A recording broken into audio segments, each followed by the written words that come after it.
the mid-1820s, a small band of Baltimore businessmen, determined to win back for the people of their port city the trade that was being lost to the newly opened Erie Canal, announced a daring and exciting scheme. They would build a railroad, much like the English mining tramways they had heard of, 380 hard miles west of the Ohio River. And their road wouldn't just serve mines. It would carry people and all of the things people needed. It would carry those people into the virgin heartland of young America, sustain them while they carved out new homes and farms and cities, then carry their produce and goods back to eastern markets. Baltimore would prosper, America would prosper, the people would prosper. In February of 1827, the Maryland legislature, swept up in the popular enthusiasm, issued the necessary charter. The Baltimore and Ohio Railroad Company was born. The people of Maryland, great and small, rushed to take part in the undertaking, and the young company's stock was sold out within days.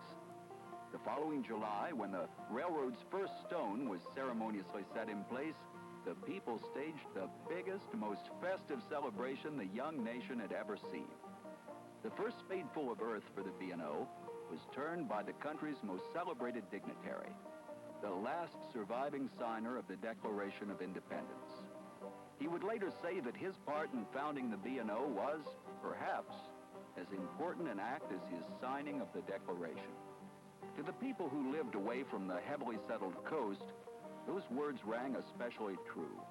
Like their eastern friends, they welcomed the railroad and the new way of life it brought with it.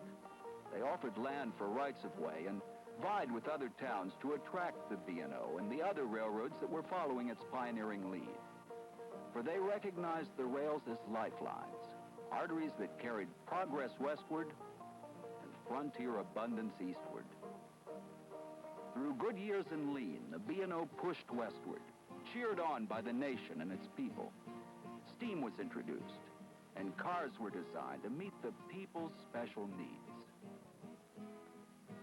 New methods of track laying and tunnel boring were pioneered.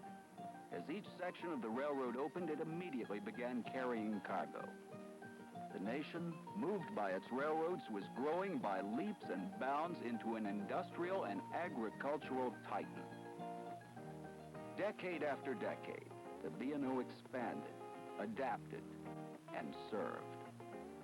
Through war and prosperity and hard times, it was there when the people needed it, changing as they changed, remaining the steel lifeline of a humming, growing country. A century and a half after its founding, the B&O was still a vital part of the American scene, a key partner of the strong and progressive Chessie system. It was still rolling over the roots laid down in the pioneer days, still showing the pioneer spirit and traditions, and still serving America and her people. So as the B&O's 150th birthday approached, one thing was obvious. Any celebration would have to include the people. And it would have to combine all the excitement and nostalgia and color and noise of a century and a half of railroad traditions and progress. There was really only one solution.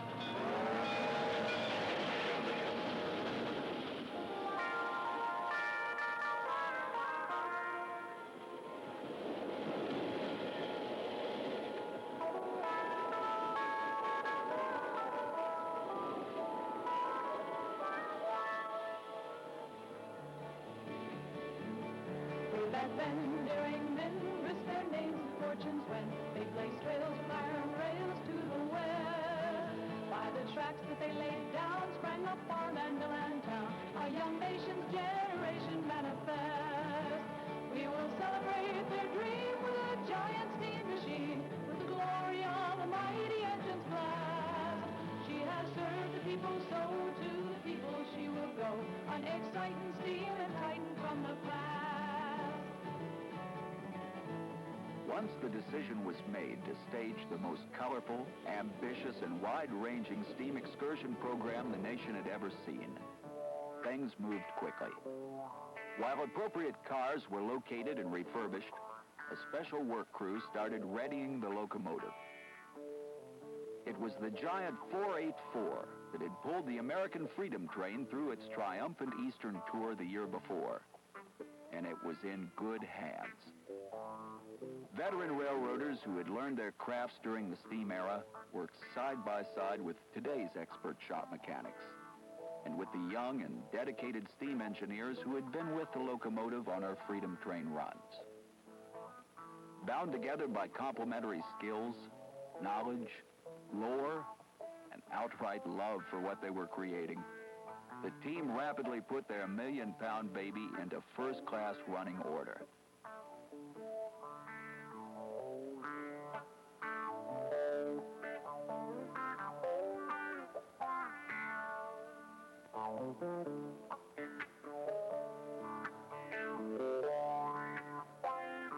As they worked, a special livery was devised, combining time-honored traditional colors with the boldness of the modern Chessie system designs.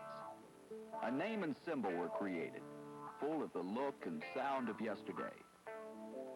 With the dogged determination that comes only from dedication, all schedules were met. By late April, the engine and part of its consist were ready for their trial run.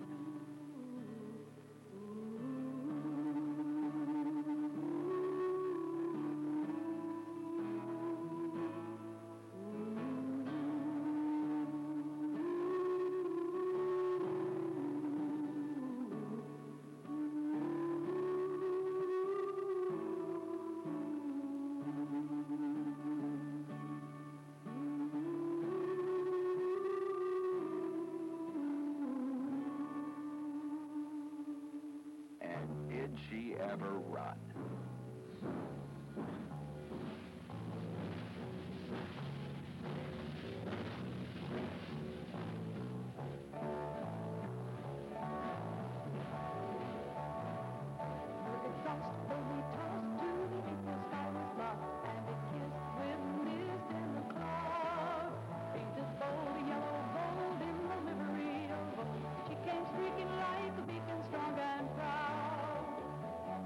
At 32 years old, she rode like she had just come out of the Reading shops back in '45.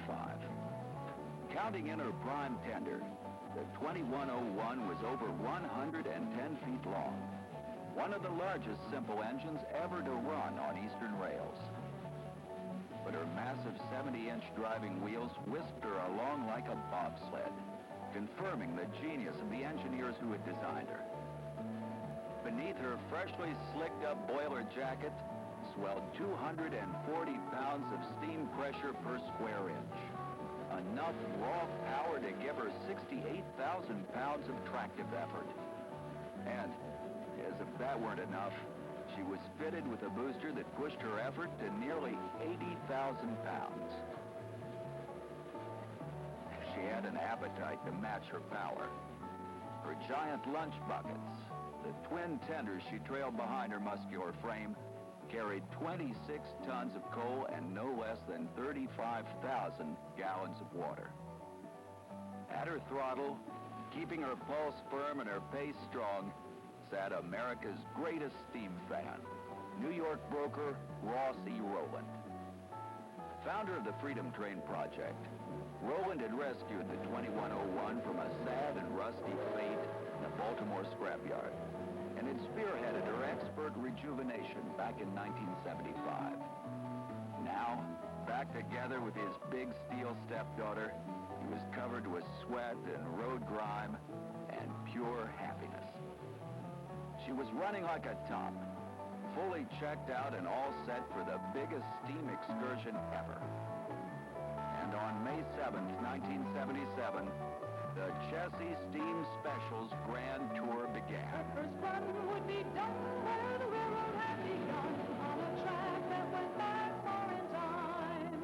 Then till fall she would call on the cities great and small, with pulsating, celebrating towed behind.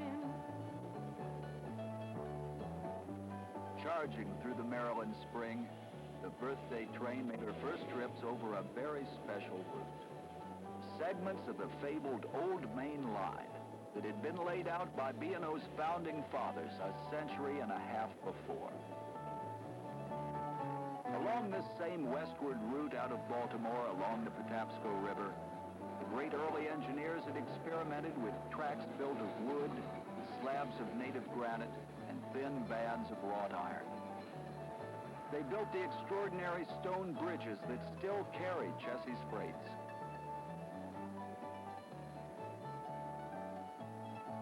At Point of Rocks, they were stymied by their great rivals, the Canal Company, in a bitter dispute over the right-of-way.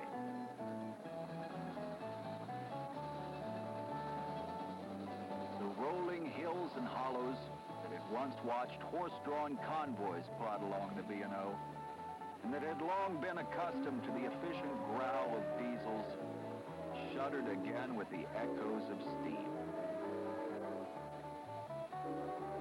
Many of the early excursions visited historic Harper's Ferry, where the B&O first reached the Potomac in 1834. Bursting out of the craggy cliffs onto the famous bridge complex, the steam special's yellow livery recalled the mid-19th century. The days of the Civil War, when these bridges and the shops and arsenal beyond were a key military target. The night when John Brown's raiders made two B&O railroad men the first victims of the Civil War.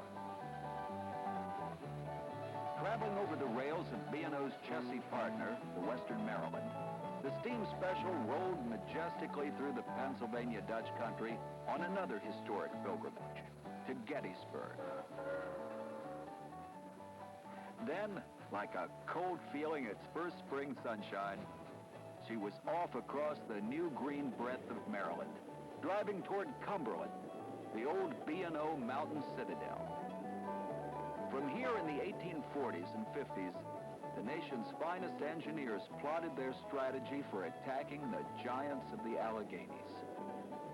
And they did, with grades, tunnels, and bridges that remain a marvel to this day, all the way to Wheeling, on the banks of the long-sought, hard-won Ohio River. Here, on New Year's Day of 1853, 25 years after its first granite stone was laid, the Baltimore and Ohio Railroad made good its name and its founder's dream. A great national route had been established, but the B&O and other early railroads pressed steadily on past the Ohio into the country's heartland. So did the Chessie Steam Special. She called it the great cities that the B&O had served for so many years. Pittsburgh, the Great Lake ports of Cleveland and Toledo, and time out for a nostalgic visit to old Chicago Junction, Ohio, renamed Willard to honor a great B&O president. At Detroit, source of so much Chessie system traffic for and from the auto industry, the steam special switched onto the tracks of the Chesapeake in Ohio. During most of that July, she breezed back and forth across the beautiful Michigan Peninsula, Lansing, Grand Rapids, Saginaw, and Plymouth, and all the picturesque points between.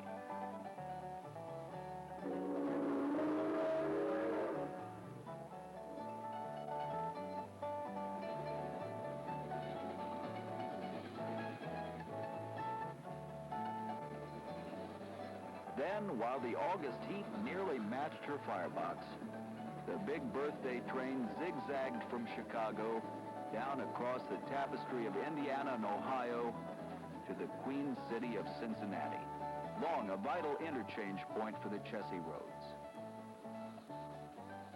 And as summer began to fade, the sunset came a little sooner each lazy afternoon. She crossed over into the Virginias on the C&O. The leaves shone with their last green richness as the steam special slithered through that ragged, rugged country. John Henry's hammer once rang here so that the El Dorado of the coal fields could flow out of the mountains to the nation. Now, once more, the unmistakable song of a huge steam passenger train provided its counterpoint.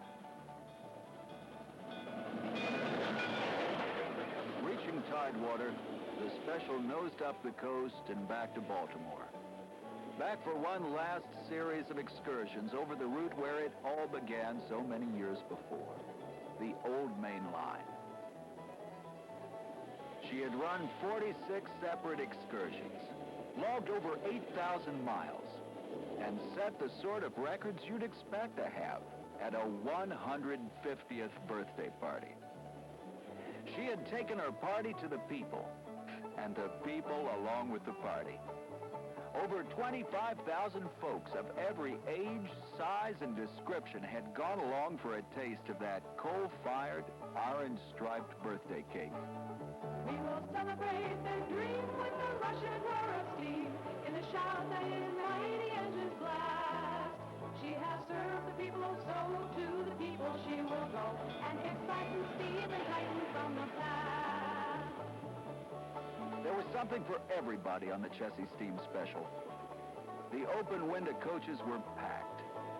There they were, the hardcore rail fans breathing in every available molecule of that savory, satisfying steam and smoke smell. They were there with their families and girlfriends who took the whole thing with pretty good grace. After all, it was a party, and a great place for a date, too. Back in the parlor and observation cars were the folks who were playing Diamond Jim for the day, letting their surroundings and a little imagination carry them into a fantasy of private varnish, million-dollar deals, and pure comfort. And all over the place, there were the kids. Kids who were enjoying the very special feeling that happens when Dad's doing something really nice for both of them. When you realize that Grandpa really wasn't just exaggerating about the trains. When you discover something so big and so smelly and so noisy and so just plain great. Kids, minting memories.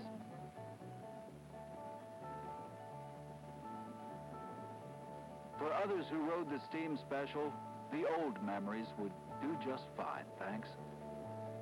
Come ride by my side, through memories will glide. Trains like these seem like keys to our life.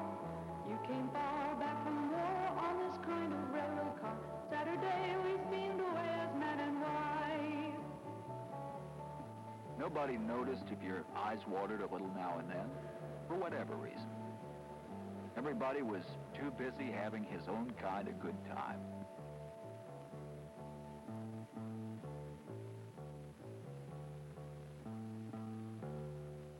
At points along the way, Chessie had arranged for the Mammoth 484 to stop and pose for pictures. Her passengers would grab their cameras and, eager to get their own personalized souvenir shots, would scramble to find the best angles at trackside. Riding a great steamer and shooting her too. The rail fan's dream come true.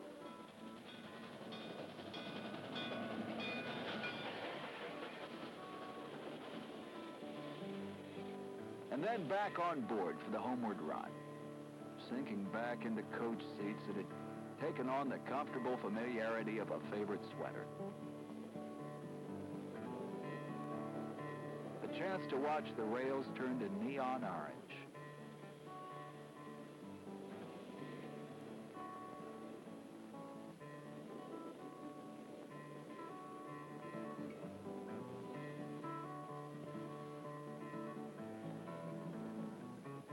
Powdery blue as the light faded and the nostalgia grew. Happy birthday, old girl. Happy birthday.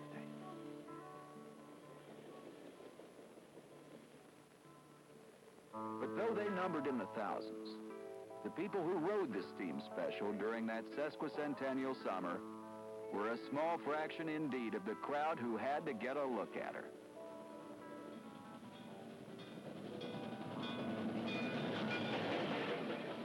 Who made special trips to come and see her. Who trailed her with cameras and birthday wishes all across the landscape.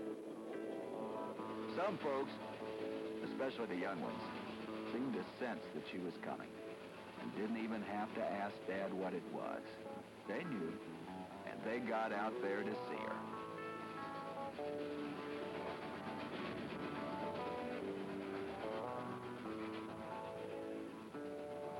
Others remembered the days when her distant rumble was just another family voice. You could set your watch by her song.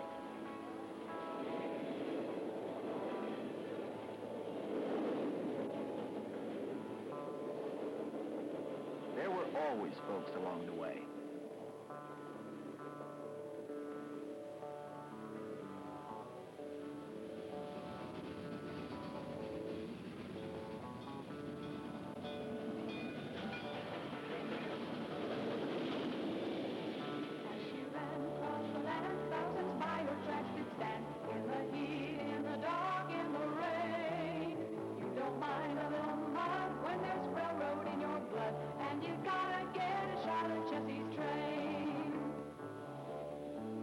Morning or evening, in sopping down rain or sizzling midsummer heat, in big city or trackside town, when the Chessie Steam Special rolled in, people made it an occasion. On any given Saturday or Sunday during that unforgettable summer, the Special's engineer could have been elected mayor of the city his mighty engine visited. And the 2101's crack crew, running through their maintenance chores with the efficiency of an Indy pit team, got the respect and attention of hundreds of expert trackside supervisors who wished they had brought their overalls. When the birthday train came to town, everyone dropped down to pay her a visit, to look and feel and smell and smile, to stand next to her for a souvenir snapshot, to celebrate, by golly, something worthwhile. It had been like this many years before, when the railroad first came to town, a steel and stone link to the rest of the world. The mayor had been there, the band, and all the people. They were back, drawn by memories, by excitement, by the sort of feeling that makes you go out of your way to say something nice to an old, old friend. And that's just what America did.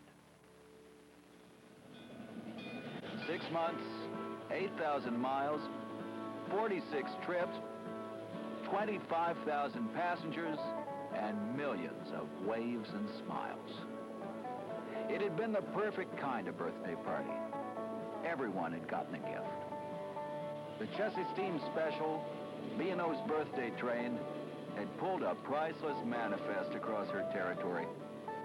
Each car in the consist was chock full of gifts for the people. Special moments of nostalgia, awe, excitement, grandeur. It had resurrected many memories and created so very many new ones. To each of the thousands who had come to the party, the B&O birthday train had meant something a little different. But it had meant something to all, something very special. And that's exactly how Chessie had wanted things to be for her venerable partner's sesquicentennial. It had been, as planned, a party for the people. And the people had brought their presents. The country's first railroad got just as much as it gave during the special summer of '77. The people she had served so long in so many ways gave her their warmth and their welcomes, their time and their interest, their carefully collected memories and almost true dreams. And, a million or so strong, they gave the Steam Special a loud and heartfelt wish for many happy returns. We will celebrate.